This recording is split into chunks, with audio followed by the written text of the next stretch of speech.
Hi guys, welcome back. It's Mrs. Peterson, that lady who teaches art, and today I'm going to show you how we are going to finish our layered monochromatic watercolor landscape by adding our watercolor paint. So you should have already sketched out your layers on your white paper, which is watercolor paper.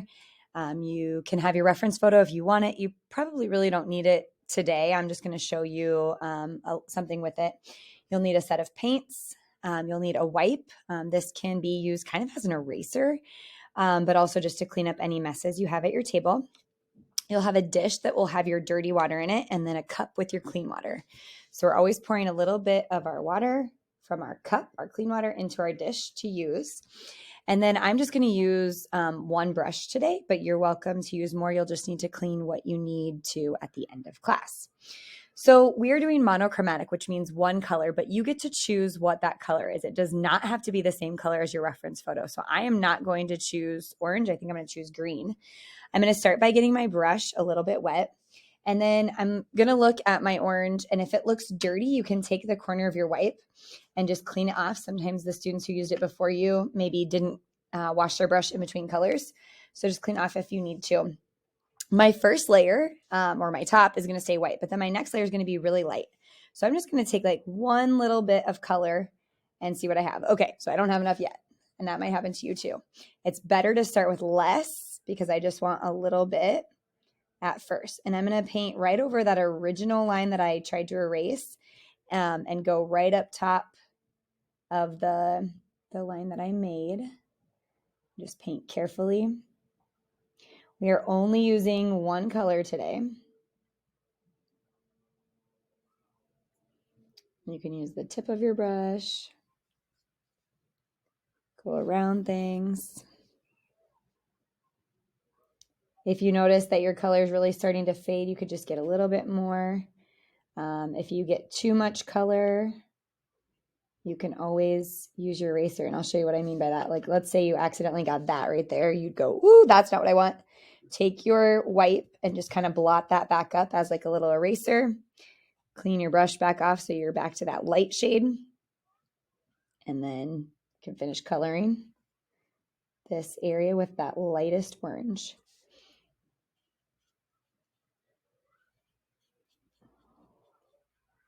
When you're done with your lightest shade, you are going to just add more color to your dirty dish, and you should get a darker shade.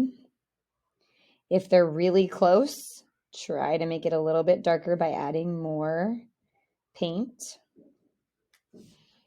And this layer is going to be the hardest for me. I'm going to have to go the slowest because I have the most detail to try to get.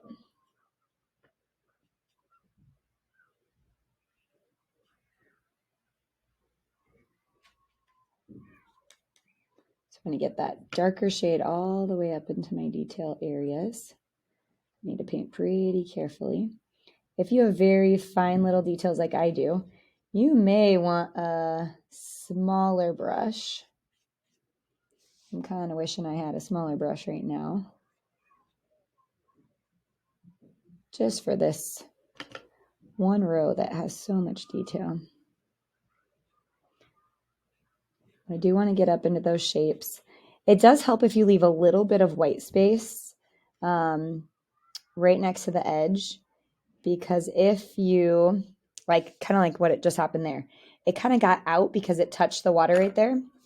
It spread that darker shade. So just take your wipe and you can erase that right back up. And then the same thing right here. I'm probably going to get that up. Okay, now I'm on to my third shade. So for this one, I'm probably going to start adding a little bit of my darker shade of black to this. So I do not want my orange brush probably to dip right into my black. So I'm just going to run some water over it and then get some black and mix it into my orange to just make that a darker shade. And then I would just be really careful not to touch. So we want to get close. I'm not feeling like this is very orange, so I might get a little more orange back in this.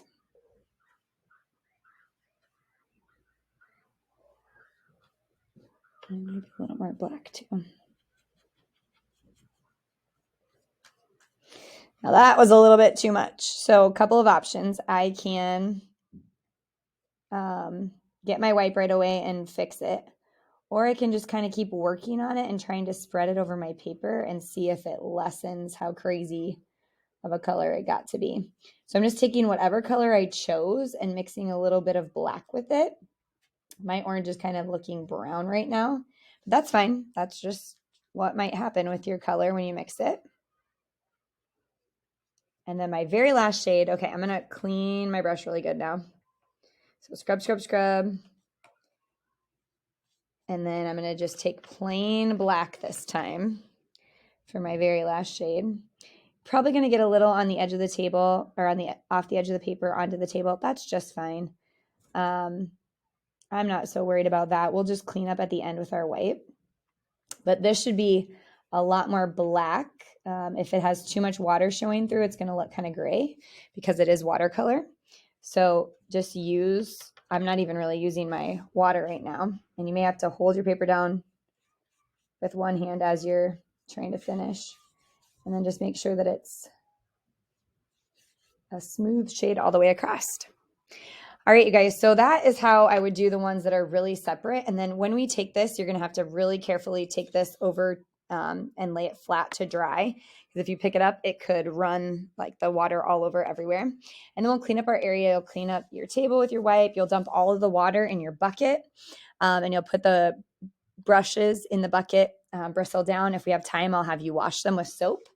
But I wanted to show you a couple of the other ones so that we could see what that would be like. So on one like this, if you had one where the layers kind of overlap like this, you're just going to leave the top white.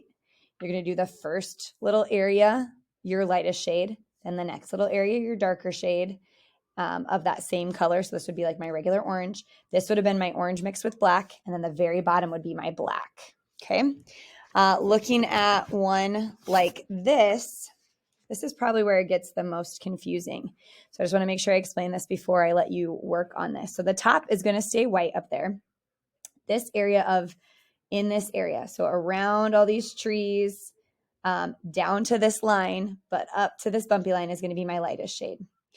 My really bright shade of orange is going to be the next like area. So if I think, okay, it's around these trees up to this line, it's from this line up into these little trees. That's the part that sometimes is confusing for students. Around this medium-sized tree and up above that line, around here, up above that line, and around this tree. My dark shade, which would have been mixed with black and orange, will be this little area, and up into the medium-sized trees. So this little corner right here that I see, and then this area right here and up into this tree. And then my black, you guys, because it goes over so many, it's going to be the whole bottom, and then it's going to go up into these big trees. So the ones that are growing out of that bottom layer right there are all going to be my black. Okay, so if you are wondering about a layer, make sure you ask. That's what I'm here for. I cannot wait to see what you create.